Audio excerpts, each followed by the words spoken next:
गिलगित बिल्तिस्तान में 70 की दिहाई से रियायती कीमत पर मिलने वाली गंदम की कीमत में इजाफे और मुमकिना तौर पर सब्सिडी खत्म किए जाने के खिलाफ 10 अजला में एहतजाज किए जा रहे हैं। हम समझते हैं कि जो गंदम की सब्सिडी का जो खात्मे का जो फैसला किया है वो इंतहाई ज़ालिमाना फैसला है। हमने सूबाई हुकूमत को 1.5 माह का वक्त दिया ताकि वो अपने ज़ालिमाना फैसले पर नज़रसानी करे, लेकिन हम समझते हैं कि सूबाई हुकूमत को आवाम का जो शदीद रद्द अमल आना है उनको एहसास नहीं है। आज दारेर तांगेर से लेकर सियाचिन के आखिरी बॉर्डर तक एक करियाने की दुकान नहीं खुली है। ये इस बात की दलील है कि आवाम ने इस ज़ालिमाना फैसले को यकसर मुस्तरद किया है। मुज़ाहिरीन के मुताबिक हुकूमत ने गुज़श्ता साल गंदम की रियायती कीमत में 800 रुपए का इजाफा करते हुए कोटा भी बढ़ाने का ऐलान किया था, जो नहीं हो सका। वाज़ेह है कि हुकूमत गिलगित बल्तिस्तान को सालाना 16 लाख बोरियां गंदम 2100 फी रुपए बोरी के हिसाब से फराहम करती आ रही है, लेकिन पिछले 6 माह में गिलगित रीजन में गंदम की फी किलो कीमत में 52 रुपए तक इजाफा हुआ है। हुआ ये था कि 1973 में जब पहली दफ़ा पाकिस्तान की कोई कानून साज असम्बली बनी और उस वक़्त के मुंतखब वज़ीर आज़म जो थे वो गिलगित के दौरे पे आए, और दौरे पे आने की बुनियाद पर फिर वहाँ से वज़ीर सादिक मरहूम जो थे उन्होंने उनके साथ मुलाकात की।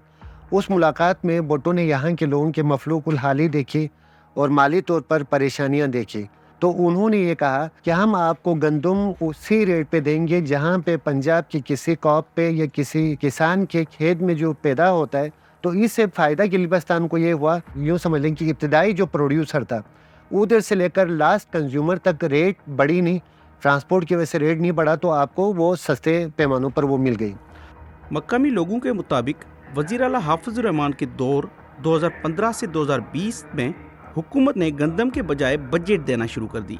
रुपए की कदर कम होने की वजह से उस बजट में मतलूबा 16 लाख बोरियां गंदम खरीदना मुश्किल हो गया है। दूसरी जानिब आबादी में इजाफे की वजह से वो गंदम पूरी नहीं पड़ रही। 15 लाख आबादी वाला ये खित्ता गुर्बत की शरह ज्यादा होने, सनतों की अदम मौजूदगी और ज़रूरी पैदावार कम होने के बायस वफाकी हुकूमत पर इन्हिसार करता है।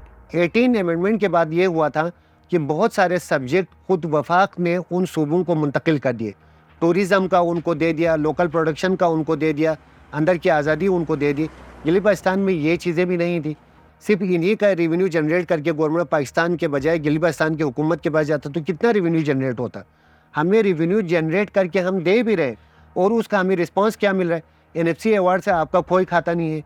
तो इनडायरेक्टली हमसे सारी चीज़ें टैक्स की सूरत में कलेक्ट की जाती हैं और उसके रिस्पांस में हमें दिया कुछ भी नहीं जा रहा। मीडिया रिपोर्ट्स के मुताबिक IMF के शराइत पर यह सब्सिडी खत्म या कम की जा रही है। ताहम गिलगित बिल्तिस्तान के कमिश्नर का कहना है कि 12 अरब रुपए की सब्सिडी अब भी दी जा रही है।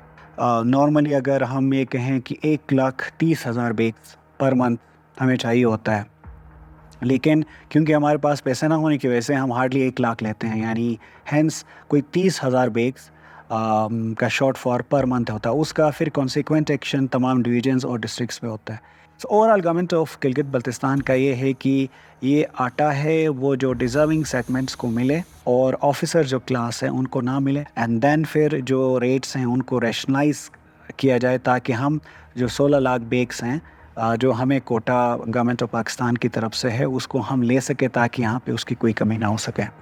हुकूमती इस्लाहात में पहला कदम गंदम की रियायती कीमत में इजाफे की सूरत में सामने आया है, जिसके खिलाफ गिलगित बिल्तिस्तान के रहायशी सरापा एहतजाज है। क्या हुकूमत के सामने उनका ये एहतजाज रंग लाएगा?